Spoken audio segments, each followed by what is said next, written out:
Hello, this is Nilanjana and I welcome you all to the Srijan Wednesday webinars.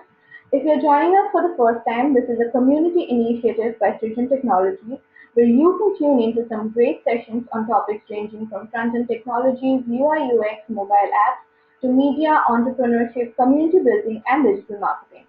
Today we have with us Nate Howe. Nate will be talking about the Backdrop CMS, which is a Drupal fork. He will take us through a brief history as to how Backdrop came about. Moving on, we will focus on Backdrop's unique layout module as Nate gives us a short demo to illustrate it better. A bit about Nate before we start. Nate has been a major Drupal contributor for over 10 years and was the original author of Drupal Ajax framework, the maintainer for file and image modules in Drupal core, and the creator for Drupal 8's CK editor module. In September 2013, he forked Drupal to create the Backdrop CMS, which we will explore today.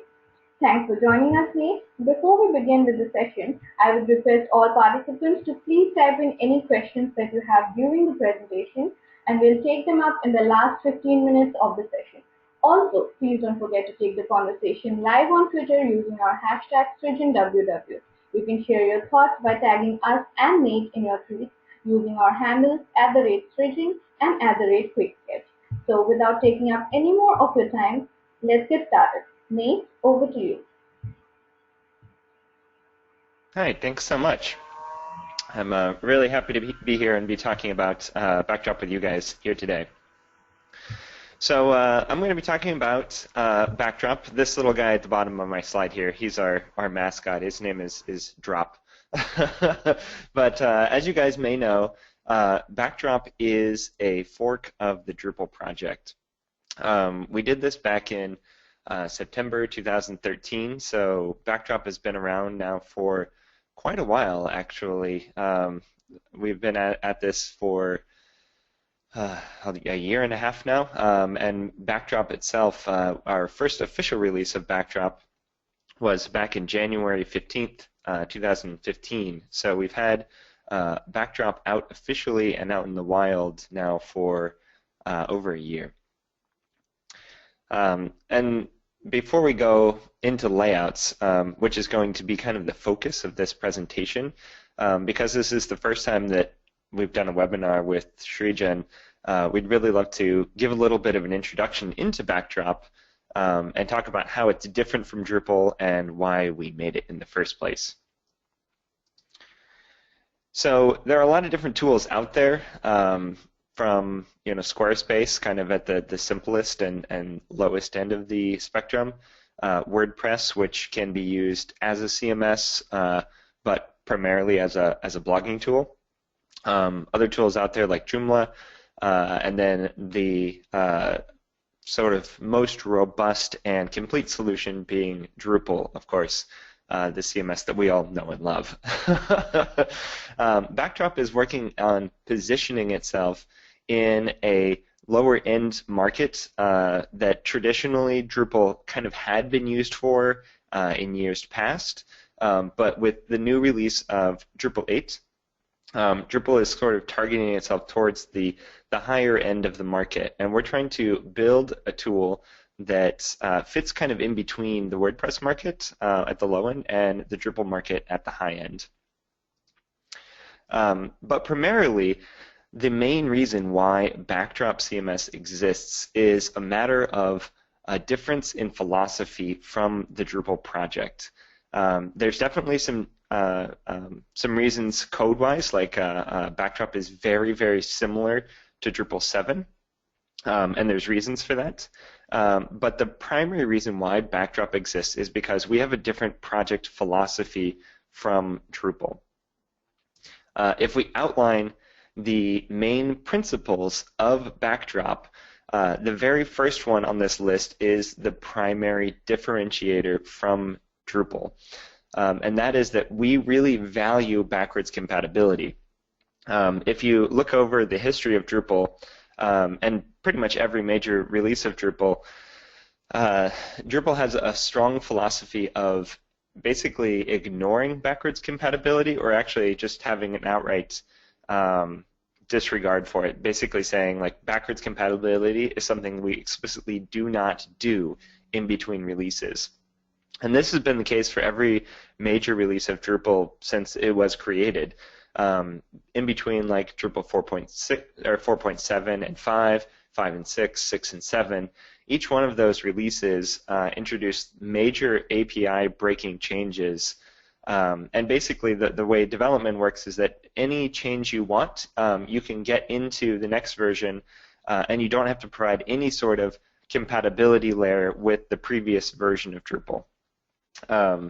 That changed a little bit more in Drupal 8, in that in previous versions there was always an upgrade path. The policy was we maintain upgrades for your data but not your code. And in Drupal 8 that shifted a little bit to be there is no upgrades or compatibility at all between versions. So from Drupal 7 to Drupal 8 there's no longer even an upgrade path, but instead now just a migration path. So the idea is instead of upgrading and maintaining your site for a long period of time, after 3 or 4 years, when you upgrade your site to the next version of Drupal, you actually build an entirely new site and then migrate your content over, which basically means that with a Drupal-based website, you're looking at rebuilding your site every couple of years to be on the next version of Drupal. So our belief is that by maintaining backwards compatibility, a higher degree of it, it will lower the overall cost of ownership of the website. So the primary thing that we're trying to do with Backdrop is drive the cost of owning a website down. We're trying to make it less expensive for people to run websites. And so some of the rest of the items on these principles we share with Drupal. Some of them are a little bit different. Writing code for the majority. It's basically we have a policy of like an 80-20 kind of situation about what kinds of features that we include, including features for the majority, ensuring Backdrop can be extended. This is an idea that really maps strongly to Drupal. Like we want to make sure that the things that have made Drupal really powerful and popular in the past, we maintain that flexibility within Drupal within Backdrop through our hook system, the theme layer, and all of the other ways that make Drupal extensible. We really want to make sure that we have low system requirements. Backdrop has a broader spectrum of hardware that it will run on because it basically, right now our low end is PHP 5.3.2, I think, and the high end is PHP 5.7. So we support every version of PHP in between those, and a wide spectrum of MySQL versions. We plan and schedule releases. So Backdrop runs on a 4-month continuous release cycle where every 4 months, like clockwork, we will make another release. And this has been the case already. We're now on, or our next release will be May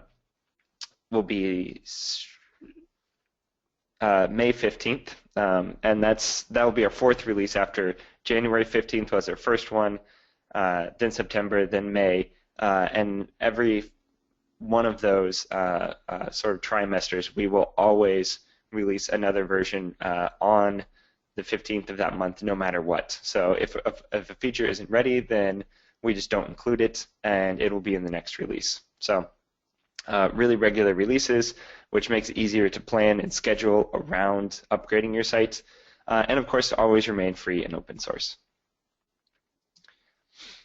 The other big change from Drupal, besides our philosophy, is the direction of the project. We have a really strong set of goals that we try to accomplish within Backdrop, that we are targeting ourselves at a particular audience. And we really believe that targeting ourselves at a particular audience will make a more focused product that is more appropriate for that group of people. In the Drupal world, it's generally pretty commonly accepted that the Drupal project itself is largely going enterprise, but just because it is largely built for the enterprise doesn't mean that it isn't also usable for other people. Backdrop is kind of taking that same approach where we're trying to target for a lower budget website, but that doesn't mean that it couldn't be flexible to go like downstream into the blogging market or upstream into the enterprise market. There's a huge amount of flexibility in any tool, but what we're trying to do is make a tool that is more appropriate for a certain segment that Drupal might be kind of falling out of vogue in. So our mission at Backdrop CMS is to enable people to build highly customized websites affordably through collaboration and open source software. And the key word in our entire mission statement is this word affordably, where every decision that we do, we try to evaluate, like, is this going to make websites less expensive to run? Is this going to save people time? Because time is money, and if your system isn't saving you time, then it's not a system that you should be using. So making it affordable is our primary idea behind everything. Backdrop out of the box, basically my elevator pitch, the really short version of like what is Backdrop as a software product, you can sum it up really pretty quickly and say Backdrop is just like Drupal 7 with views in core, configuration management in core, and panels in core. But that doesn't quite tell the entire story. We also have all of these other modules. These are the top modules on Drupal.org, and you can see that most of them have been integrated into Backdrop core, including some that haven't quite made it into the Drupal 8 world yet. Like we have the token UI built into core, Path Auto built into core, but some other ones that are in Drupal 8 as well. Obviously, I did work on the CK editor module in Drupal 8. All of that functionality is also in Backdrop, as well as some things that you might expect, like more fields like date module, link module, email module, like these modules that provide additional fields. All of these things are also in Backdrop core. Backdrop is largely fairly feature equivalent to Drupal 8, but all built upon a Drupal 7-like architecture. Because again, like our philosophy of backwards compatibility is starting with Drupal 7, that there's an upgrade path and you can run update.php and it will upgrade your site with the same modules from Drupal 7 to Backdrop. So Backdrop acts as though it acts as though it is the next version of Drupal. You point it at a Drupal 7 website, it will upgrade it to a Backdrop website. And the concept code-wise is that the code is similar enough and familiar enough that you should be able to port a module from Drupal 7 to Backdrop within a really short amount of time. Say like a typical port takes about an hour or so, like the most complex of ports, a couple of days or maybe a week. So Backdrop out of the box, lots of modules. We also have configuration management, which we'll do a little bit of in the demo, that we store everything in JSON files so you can move configuration between different environments. But that's not the topic of this particular presentation. What I really want to focus on today is is layouts. Layouts are an all-new tool that we've built within Backdrop that replaces the traditional block system. It's super similar to the panels in Drupal 7, except that panels in Drupal 7 only controlled a small portion of the page, the middle part of the page, unless you installed something like Panels Everywhere. And even then, like, you still had the old block system and the theme layer kind of doing something, and then panels doing most of the actual work. And in Backdrop land, we've kind of consolidated all of the various options and all the various tools for doing blocks and layouts and built this new tool called Layout Module that runs on every site. So the premise of layouts is really interesting, that what we've done is we've taken what you would normally think of as the region system in Drupal 7, where themes are responsible for defining what regions on the page you can place blocks into. But there's a problem with this in that if you switch from one theme to the other, the regions are tied to the name of your theme. And when you switch themes, your site will often have different regions. And this makes it so that if you were to build out a site, like a new Drupal website, and you're just trying it out for the first time, you position blocks on your site, and then you switch from one theme to the other. And unless those two themes have the exact same region names, all of your block positions are simply discarded. And it makes it so that your appearance of your site, or your structure of your site really, is highly tied to the theme that you are using. In Backdrop, what we've done is we have changed this from being tied to the theme to being tied to layouts instead.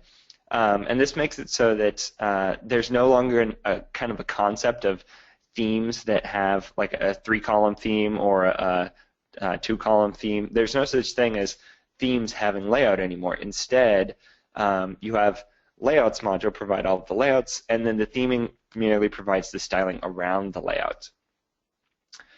This has some really cool advantages and some really neat side effects, that every page on your site now, because we have separate layouts, every page on your site can have a different layout, and you can have as many different layouts as you want on your entire site. So you don't need to try to make one single template somehow accommodate for every single layout on your site. If you've got certain pages that have a right sidebar and some that have a left sidebar and some that are just a single column, you don't need to do the magical like disappearing regions trick that we had to do in Drupal 7 and try to lay out all of your blocks for your entire site all within one interface. Instead, every single page can be laid out individually with the same layout as the rest of the site, or with an entirely different layout. We also have this amazing ability of contexts. Contexts basically take the URL on which you are visiting, and it takes that information out of the URL and makes certain additional information available to your blocks. This allows us to do all sorts of things with conditionals, saying that you can only show or hide things based on certain properties of the context that are available, or to pull out certain information of things that are available. We also have really cool things that you can handle. It can handle multiple contexts, like if you've got multiple wildcards in your URL, then it can take one and say that's a node, and take another one and say that that's a user, and you have multiple contexts available from which you can pull and do conditionals. Creating new layout templates. This is basically another front-end task. In Drupal 7, if you previously had the role of a themer, you probably also were responsible for doing your layouts. But your layout was primarily controlled by the page tpl.php file. In Backdrop land, we've simply separated them so that if you're a front-end developer, you'll likely make both the theme and the layouts. And so a layout directory looks a lot like this. It's very similar to a theme. Within the layouts directory, we have a new top-level concept of a layout template. And inside of it is a .info file, a CSS file, a preview for the little image on the layouts page, and then the template file that actually contains the regions of your particular layout. The .info file should look really familiar. This is just like a theme.info file without all of the other information, and it only has the regions. This also means that there won't be regions listed in your theme.info file. You'll essentially just copy them into your layout template file. Blocks. Blocks are a lot better in Backdrop as well. In Drupal 7, you had these .info or these block info hooks that would define the blocks that were available on your site. Now, being in line with our backwards compatibility policy, Backdrop is similar to Drupal 7 but more powerful. So in Backdrop, we've added a couple of extra powers to hook block info, one of which is setting required contexts. And this makes it so that you can say that a block will only be available when you're in a certain context. And so this is a good example, like the book navigation. If you are on a book node, then you want to show the navigation for that book. And in Drupal 7, it would just check on every single page, like, am I on a book URL, am I on a book URL, am I on a book URL, and it just would hide or show the block based on the URL at which the visitor was on. But in Backdrop instead, we have at the higher level, we know contextually that this block should never be called unless you're on a node in the first place. So we prevent calling any module level code because we already know contextually that if you're not on a node page, we shouldn't even start calling that block's callbacks. And in Drupal 7, when you wanted to display a block, you would frequently have an implementation of hook block view, and it would take a delta parameter for which block ID you wanted to display, and then you would print out or you would return an array of a subject and content. This is similar again in Backdrop land, but we've changed a couple of things. We've made it so that this hook block view takes 2 additional parameters, one for settings and one for contexts. Because when you configure a block or a layout in Backdrop, it's all saved into our configuration management system. We don't use variables anymore, so no more variable get, variable set in your block configurations. Instead, they'll be saved automatically for you into the configuration management system as JSON, and then passed back into your implementation of hook block view. We also pass in the list of contexts. So again, if your block is dependent upon a node or a user or a term or some other entity type object, then that information is passed into you. So you don't need to load it from the URL or do a node load or use menu get object or any of those old approaches that previously would kind of pull the information from the URL. Now that information is passed into you. Also, if you're not a fan of this particular approach where you have a single hook to build all of your blocks, which has always been a little bit of a strange thing when your blocks are very different from each other. And it really makes for a big mess when you have hook block configure and hook block view and you have to switch between each one of these possible deltas. There's an alternative in Backdrop in that you still use hook block info, but instead of using hook block view and hook block configure, you can specify a class that your block, all of your block logic resides in. And so just do that by specifying class in hook block info, and then you make a class file that contains all of the callbacks necessary for that block, including methods like get title, get content, form, and then there's also like form submit callbacks and things like that. So it really makes it so that all of your code for your block can be all nicely contained in a single place, and you don't have to have it mess with all of the other blocks that might be in your module. All right, well that's it for kind of the introduction. I know it's a little bit rough if you haven't seen Backdrop in action before to know a whole lot about what I was talking about, so I'm hoping that the demo here of Backdrop will kind of clear things up a little bit. Okay, so here we are. This is a Backdrop site kind of out of the box. I've used Devel Generate to generate a little bit of content to populate it. But you'll notice that it's really pretty similar to Drupal 7.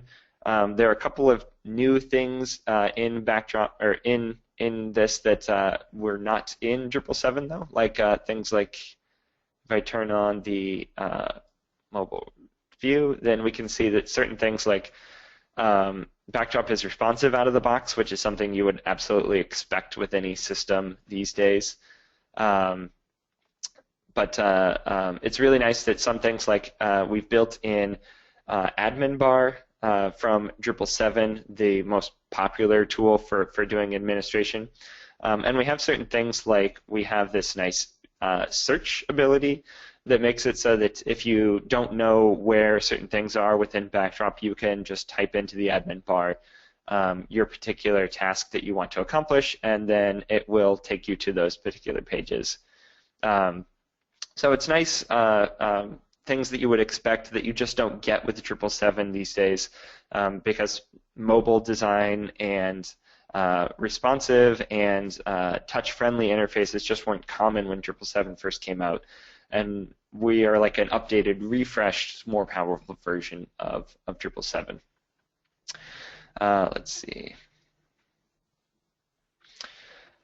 Of course, like I mentioned during the presentation, we also have things like views right out of the box. So if you wanted to build a view, you can do so just with no additional modules. Not a lot has changed here within the views interface, but we have done things like Backdrop has a built-in modal dialog system, so we're not using CTools dialogues anymore. It's built into core that's there's like a universal central dialog system. And of course, let's see, one thing that that I mentioned during the presentation, all of this configuration that I do on my site is saved into configuration management, and in Backdrop land, that means that they are saved into JSON files. So that view that I just assembled, for example, is called recent content. Here's the JSON representation of that view. And as you configure anything on your site that's not content, so things like your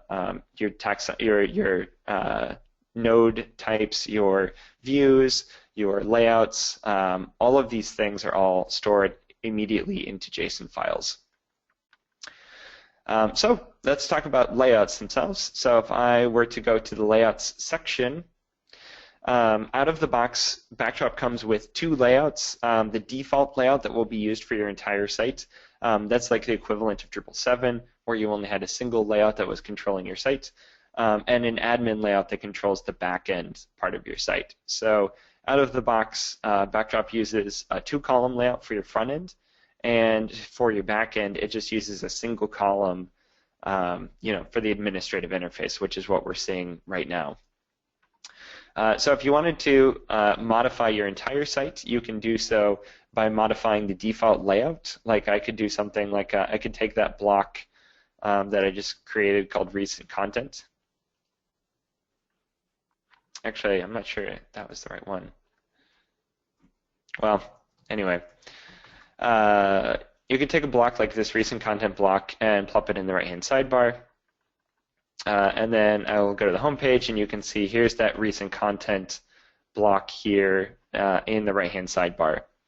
But if I wanted to, on my entire site, change from one layout to the other, I could go here to the settings page, flip the entire layout around, and so now my entire site has a left column layout instead of a right column layout. But all of that is not particularly more powerful than Drupal 7. What makes things really exciting is the ability to have per-page layouts. So I can do something like if I wanted to make a customized front page or something like that, I can go to Layouts, I can hit Add New Layout, make a layout for front page, and let's say the front page should just be a one-column layout. I can make up a path like front, and then I start with an entirely blank slate where I can do any sort of content that I want. Like again, like that recent content block. Oh, I think I know what's going on here. Because I actually really want to make sure. Oh, yeah. So I made this as a page, and I should have made it as a block here. That's why that isn't showing up. Okay, here we go. Sorry about that. So now I can actually add that view that I created. Here we go, recent content as a view, and save that here, save the layout. And then what that's done is that's made a new path on my site at /front, which I then would make the front page of my website. That is different from the rest of my site in that the rest of my site uses a two-column layout, but this particular page only uses a single-column layout. So you can take any path you want on the site and just make one up. In addition to being able to make new paths, though, you can also override any existing path on the site. So a good example of this would be like these posts that we have here. Like currently this is a 2-column situation where there's a column over here on the left-hand side and then the main content is on the right-hand side. But if I wanted to, I could make a layout specifically for posts. So I could say like post layout, node posts. And then I specify an existing path on the site, like node/%, or any other path on the site, and it will automatically identify here that contextually a node/node ID that this is going to be a node context. And what that does is it makes it so that certain information becomes available for doing conditionals and placing blocks. Things like I can now say, under visibility conditions, I only want this layout to be used if I'm on a particular node type, like if I'm on a particular node type of post, for example. And then I can hit create layout. And this will make it so that if you're on a post piece of content, then this layout will be used. But if you're on a different type of content, like a page, then it will fall back to the default layout. You can also set up, if you want to, multiple layouts at the same path with different conditions, and whichever set of conditions matches first will be the layout that is used on that page. So in this case, I'm going to remove that recent content block, and I might do something like take the image field that previously would be in the main content area and put that in the right-hand sidebar instead. And you can do all of the things you would normally expect to with any kind of image. You can use formatters and formatter settings, but I'll just leave these all at the default. It's also really cool, some things you can do with the styling or the markup that is on the page. If you want to, you can add add classes to blocks that are add classes to the wrappers that are around your blocks. But you also could customize the entire block markup individually, like tag by tag. Like if it makes more sense for your block to use an aside tag rather than a div, then you can do that. You can also just set up your classes for what you want to be on the wrapper, or whether or not you want to have wrappers at all. You can customize your headings, content tag. You can do anything you want in here. So, and if you wanted to, you could also set up like certain situations where it's like this this particular element should only be shown based on a certain permission or a certain role or something like that. You could also set up those sorts of things. Like, this block maybe should only be available under certain situations. But we don't need to have those here. We want this to be shown to everybody. And then we'll hit save. And now when I go back here to this post piece of content here, you can see previously it was using the default layout. I'll reload, and then now it's using that right-hand block as now the primary image. Of course, the primary image is also shown here at the top of the post. So this isn't, you wouldn't be done here. You would also probably want to go over to your post content type, manage your display, and take out that image field so that we don't have it displaying twice. So you could do this for any field you wanted to, any view you wanted to. Just take any page on your entire site, plop a layout on it, and then you can re-lay out the items that are on that page, which is all really, really pretty neat. Coding-wise, there's not much to the way that these layouts are actually assembled. This is an example of how the .info file for that 2-column layout that we were using, this is how it looks in person. The template file contains nothing in here other than just the layout itself, the layout regions essentially. And then the CSS is responsible for actually doing the layout of that particular, or the structural CSS for that particular page, or for that particular layout. So out of the box, we ship with 4 separate layouts: the 1 column, a 3-3-4 column. That's the upgrade path for if you were using the Bartik theme in the past. It matches that layout, 2 columns, and then a flipped layout where the 2 columns are on the opposite sides of each other. I think that pretty much does it as far as our demonstration goes. Like the coding portion of layouts is really simple. The way that blocks work are very similar to Drupal 7, but just sort of improved slightly with some new powers and the addition of block classes. And then from a site builder's standpoint, layouts should be much more friendly than panels in Drupal 7, but much, much more powerful than the traditional block system of Drupal 7. So that does it for kind of our introduction into Backdrop and layouts. I know that because this is the first time that we've done a webinar, I want to leave some time for questions to try to help people through anything they might want to know about Backdrop. Thank you, Neil. That was a pretty comprehensive demo that you gave. And also to our attendees, if you guys have any questions, this would be the time to type them out and we would take them up one by one. So right now we have a couple of questions with us. So first up is, how do layouts compare to what Drupal 8 is using for site building? Yeah, so Drupal 8, if I wish I had a demo I could pull up here to actually do the comparison. There's some similarities in that in Drupal 8 you have the ability to place a block multiple times.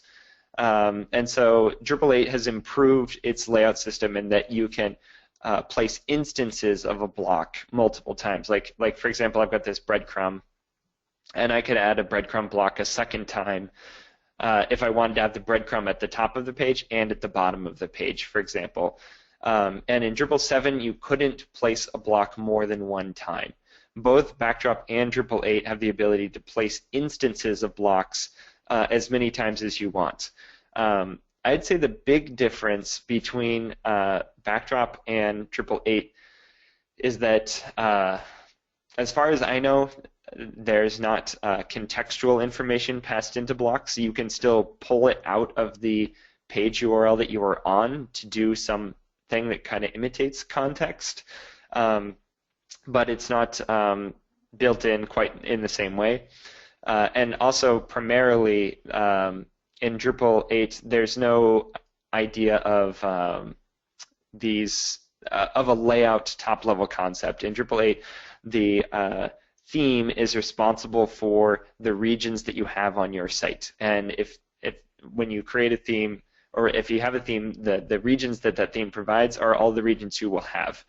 Now, it's possible that some themes that are out there will do a lot of work to make it so that they kind of act as though they have lots of different layouts, or actually maybe even swap out templates so the theme is responsible for actually trying to make more regions. But in Backdrop, just the concept of regions are no longer in the theme at all, and it makes it so that you can have multiple layouts, multiple layout templates on your site without switching themes. They're just entirely separated from each other. All right, that looks like one very useful advantage over Drupal 8.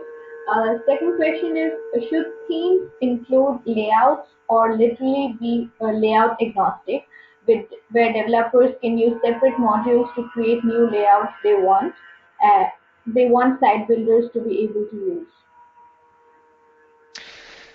So the first question is, could a module create additional layouts if it wanted to? Yes, actually, it could. Although primarily the main mechanism for making additional layouts is that, so this is my Backdrop site, just like the root directory of it, and it's pretty similar here to Drupal 7, except all of the core functionality, like core modules and stuff like that, has been put into the core directory. Custom modules and contrib modules would go here into this modules directory. And layouts are a whole new top-level concept. So rather than having a module or a theme provide layouts, the most common way to get additional layout templates is just to make new top-level layout template templates. I mean, it's just a whole new top-level concept, like a theme or a module. There's now additionally in a layout. But if you wanted to, you can also use, there's a hook, and I think that it is, let me check.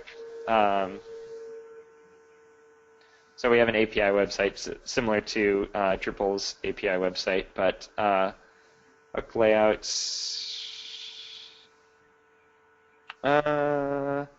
Actually, now I can't recall it off the top of my head, but it is possible to have a module that actually makes layout templates as well, which is pretty cool. And if you wanted to, and there's another way that could be taken, like if you wanted to ship your module with a layout configuration, if that's what the question was, rather than a layout template, that's also possible with any configuration in Backdrop. If you want to have your module include some kind of configuration, like here's an example of project module. There's a config directory in here, and you just throw in any configuration files you want to be included with your module in your config directory. So if you wanted to set up a layout, like a front page layout or something like that, let's see, then I could go into my config directory, like that front page one that I have, layout. Here we go, layout, front. Here we go. So this is that front page layout that I set up again in a JSON representation.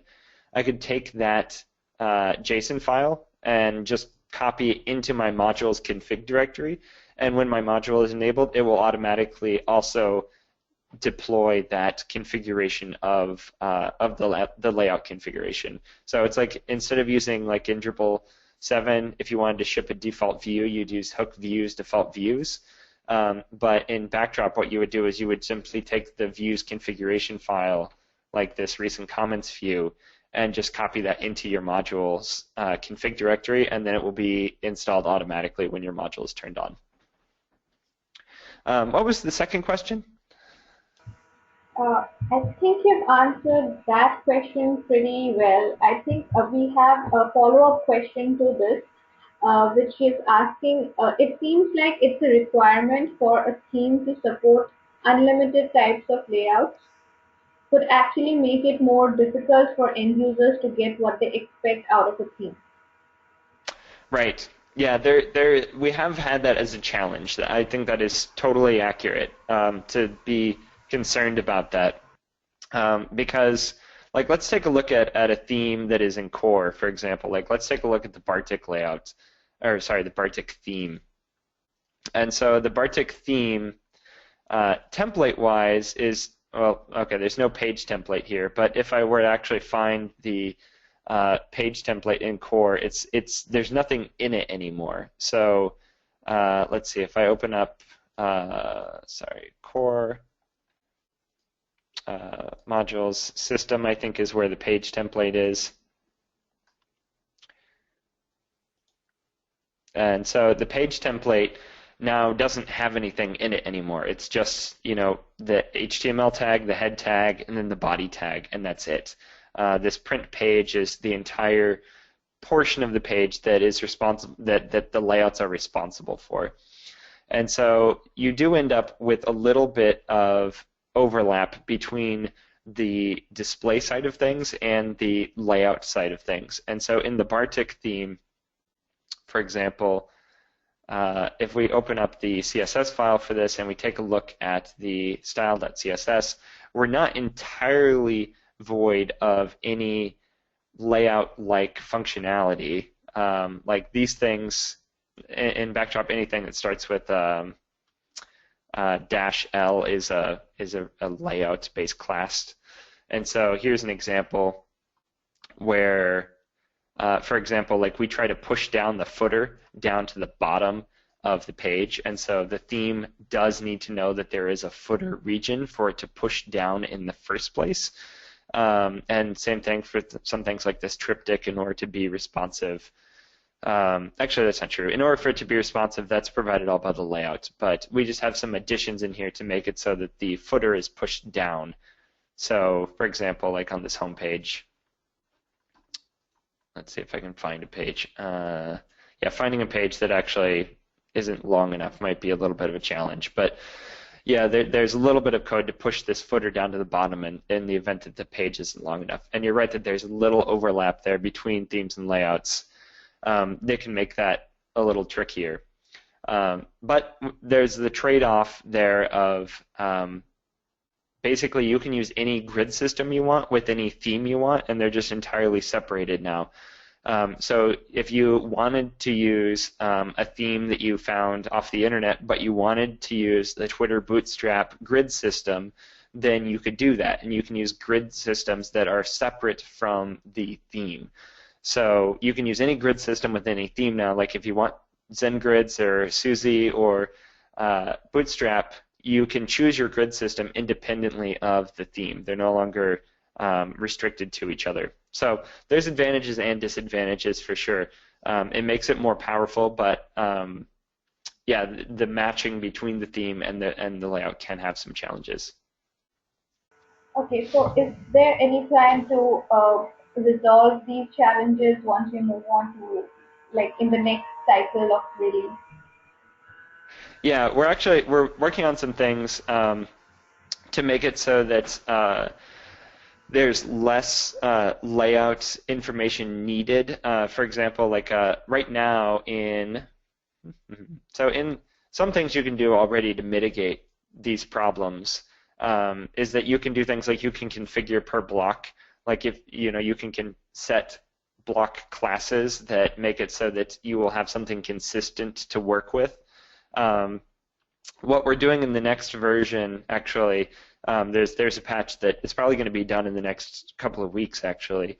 In addition to being able to add blocks into regions, we're also making it so that you can configure regions. So this would turn into a drop button like this configure link is. And you could configure a region and add classes to a particular region. And that makes it so that in like in this code here in Bartik, where we're checking all of these region names based on the classes that we know are in the layout, you wouldn't necessarily need to do that anymore because you would have the ability to use either configuration and put in classes on your individual regions, or you could use, as a theme, you could use preprocess functions to preprocess in classes onto regions to make it so that you would have something consistent to work with.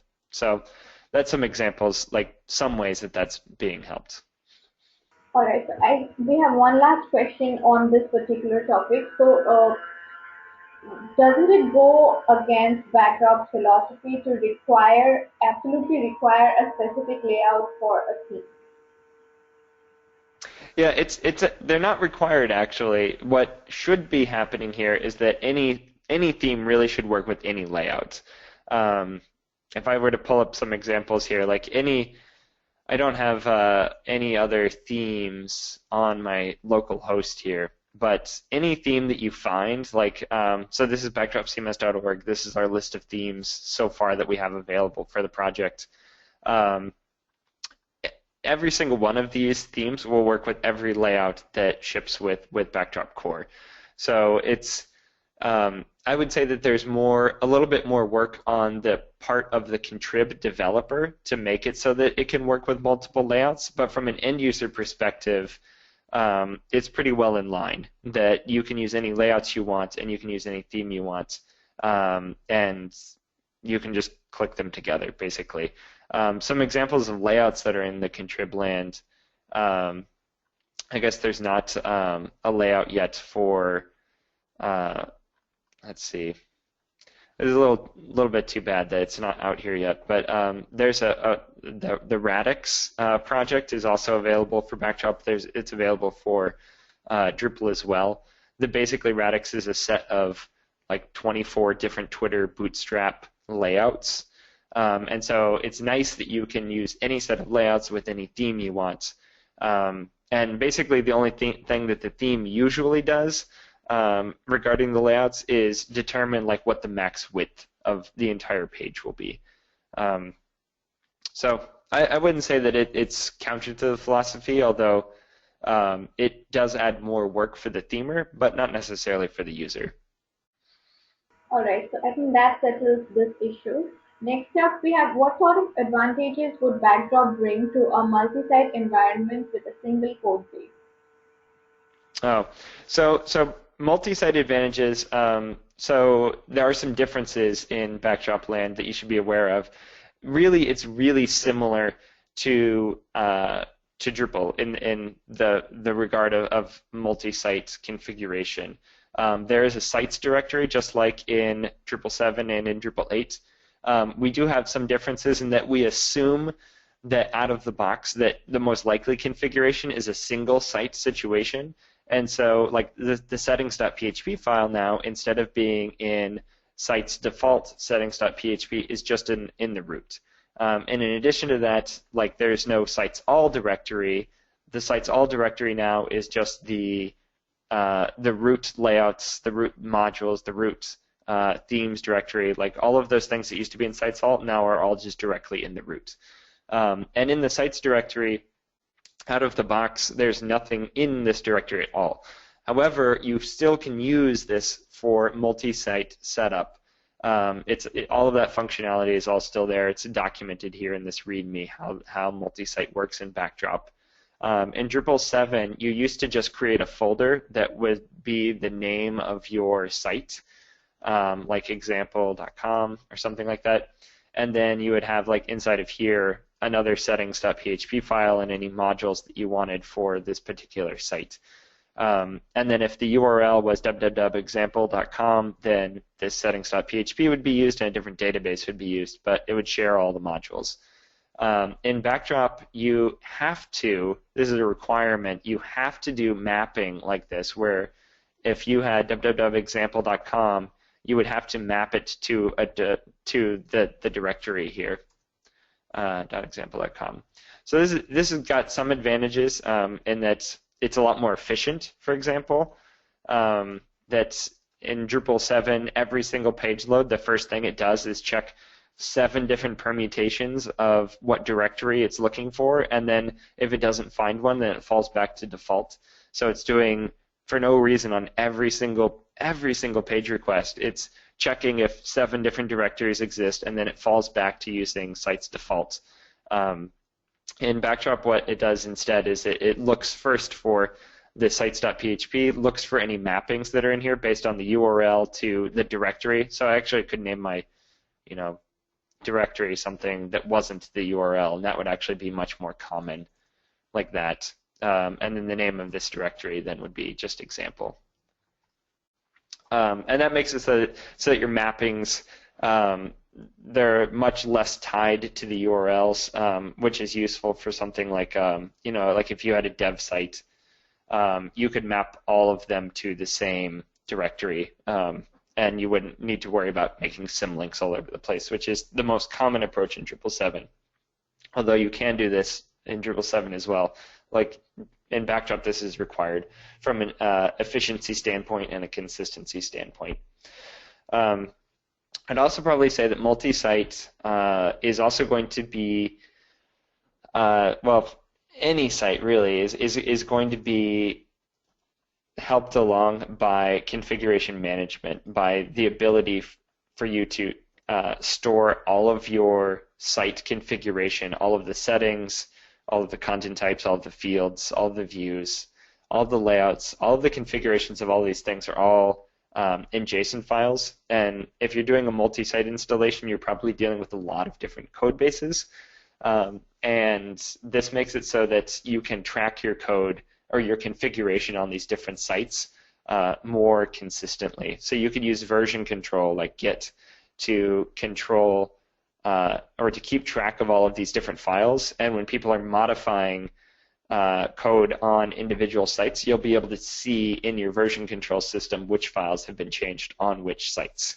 If in a multi-site situation, you would have multiple config directories, of course, just like you would have multiple files directories. Like they should all be separate from each other. And as a best practice, what you also should do is, like we have this hash in the config directory by default in the files as a files subdirectory. But if you were running this in production, what you would want to do is move your configuration directories outside of the web root, and then have all of your configuration directories all in one place, one per site. So the same as you would have the sites directory in here, you would have one config directory for each site in your multi-site install. So I hope that answers that. Really, multi-site is really pretty similar to Drupal 7 and to Drupal 8, with some extra, bells and whistles mostly that are side effects of the other improvements that we've made. All right. So next question is, if I'm upgrading from Drupal 7, is there a migration path, and how easy or difficult will it be to migrate to Backdrop? Yeah. So database-wise, like the database structure between Drupal 7 and Backdrop is really close. It's almost identical. If you have a simple site, you can do the same thing that you used to be able to do with traditional Drupal installs, where you can visit update.php, and if your database is pointed, your settings.php file is pointed at a Drupal 7 database, then it will upgrade your entire Drupal 7 database with all of the things that it knows how to do. So fields, content types, views, vocabularies. It will pull all of that stuff from your Drupal 7 site into a Backdrop site, and it takes a couple of seconds, truth be told, because the database schema between Backdrop and Drupal 7 is very similar. There's almost no work that's necessary to get your data out of a Drupal 7 site and into a Backdrop site because they're stored the same way. It's really similar code. We also have ports of pretty much all of the most popular modules, and again, like being in line with Backdrop's philosophy, like instead of being rewrites of all of the modules that are in Drupal 7, all of these modules are almost direct ports from Drupal 7, which means that their database tables and their configuration are all stored very similarly, other than the fact that they're in CMI now. But it makes it so that you can upgrade from a Drupal 7 website by installing the Backdrop equivalents of all of those modules, visiting update.php, and then you're done, basically. That's an optimistic scenario. If you do want to rebuild your website, we are working on a port of migrate module, so you would do the same thing that you did in Drupal 7. If you wanted to take that route, you could install the migrate contrib module and then set up a migration path between a Drupal 7 website and a Backdrop website. And that also goes for if you want to upgrade from Drupal 6. Like if you have a Drupal 6 website, traditionally, like in Backdrop, you would have to upgrade from Drupal 6 to Drupal 7 and then from 7 to Backdrop, but that would be quite a challenge. And so once we have a contrib version of migrate, that will enable like going directly from Drupal 6 to Backdrop while skipping Drupal 7. That would be pretty neat, actually. Also, if we were to compare upgrading from Drupal 7 to 8 and compare it with upgrading from 7 to Backdrop, which would be easier, or would there be much difference at all? Yeah, the real big difference there is that Drupal 8 doesn't have an upgrade path. Like upgrade is not the right word for Drupal 7 to Drupal 8. It's really build a new website in Drupal 8 and then migrate your content. And a lot of this is not. A lot of it is because the same modules that existed in Drupal 7, like a lot of them won't exist in Drupal 8. The way that, because Drupal 8 is so substantially different, a lot of contrib developers are taking the opportunity to rewrite their modules so that they're just entirely new modules that are written in an entirely different way and are not in any way compatible with their previous versions. And that's the philosophy of Drupal, that compatibility in between different versions is not something that they have a focus on. And so the way that it would work in Drupal 8 is you would build out your new site, and then you would set up a migration system. And as far as I know, I believe that it's done via like custom YAML files. You type out YAML files that describe to Drupal how to get stuff out of Drupal 7 or any other system for that matter and into Drupal 8. The migration system right now isn't complete though. I think that they're planning on getting some more of it out in 8.1. But right now, like as far as I know, upgrades from Drupal 7 into Drupal 8 really aren't like it's not automated in any real fashion at this point. Like even doing an upgrade right now, I wouldn't say it's not possible, but it's difficult. Like it's not a built-in system of Drupal 8 at this point. So there is no upgrade right now from Drupal 7. So I would say upgrading to Backdrop is a lot easier because there is at least a mechanism for doing the upgrades. All right, so that's great to know. And we have, all right, another question. Are there any backdrop specific uses of Drush that are different from G7? Yeah. So was that question was about Drush, right? The command line tool, Drush? Yeah. Okay. Yeah. So okay. Yeah. There's some things. So Backdrop contrib Drush. So Drush isn't natively compatible with Backdrop. If you try to use Drush on a Backdrop website, it just won't find. It will just be like, this isn't a Drupal install. I don't know how to work with this. But we do have Drush integration as a Drush extension, and so if you download Drush, it needs to be Drush 8, the latest version. But then you can also use this Drush extension for Backdrop and put it in your .drush directory. And then Drush will find it, and Drush basically will then be aware of Backdrop and know how to work with it to a certain extent. Because of the differences between Drupal and Backdrop, and the fact that Drush doesn't natively have support for Backdrop, not all commands work.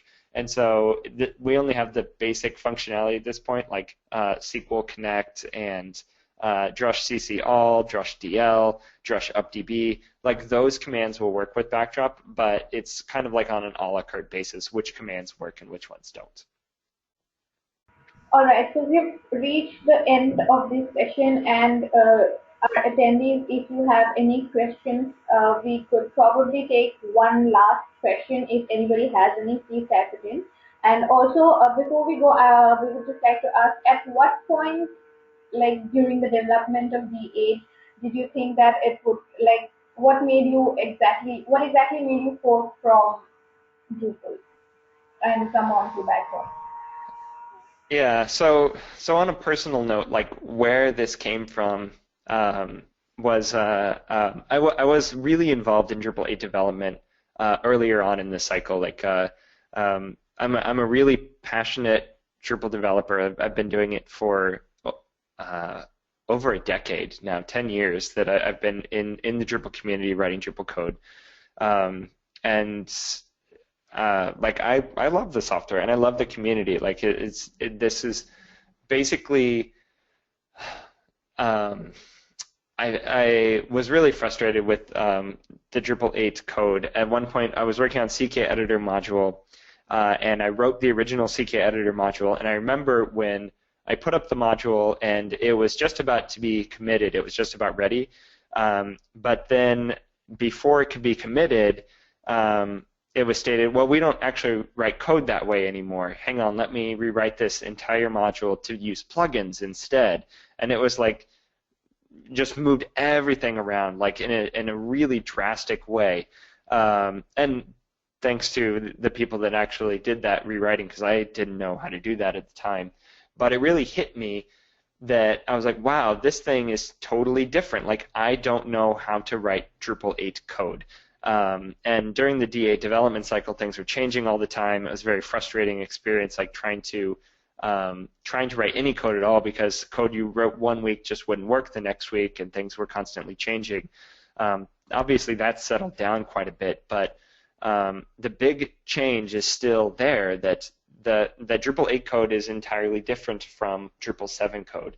And that hit me as, wow, this is going to be a lot of work for a lot of people. Like, there are a million Drupal websites out there, And all of those websites will need to go through the same process that I'm feeling right now of none of my old code works. I need to write all new code to upgrade my website.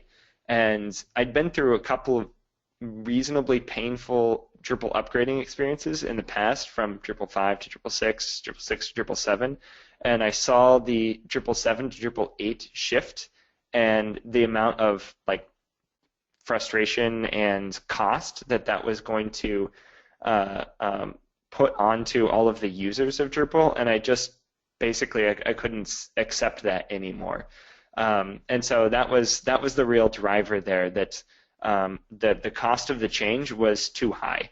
And by making Backdrop, we've provided something that provides all of the functionality and the familiarity of Drupal, but has that shift where we're trying really hard to make it so that the chain, like, we'll still be delivering new features and new functionality, but we'll be trying to limit the change, because those changes for change's sake really just increase the learning curve and the ownership cost of your website. So that's the basic explanation right there. It was in the middle of the Drupal 8 cycle CK editor module when it was rewritten. Then I just couldn't. I didn't know how to update the code that I had originally written. I tried for several more months before I gave up, though, and then I laid low for a little while, and then we announced Backdrop.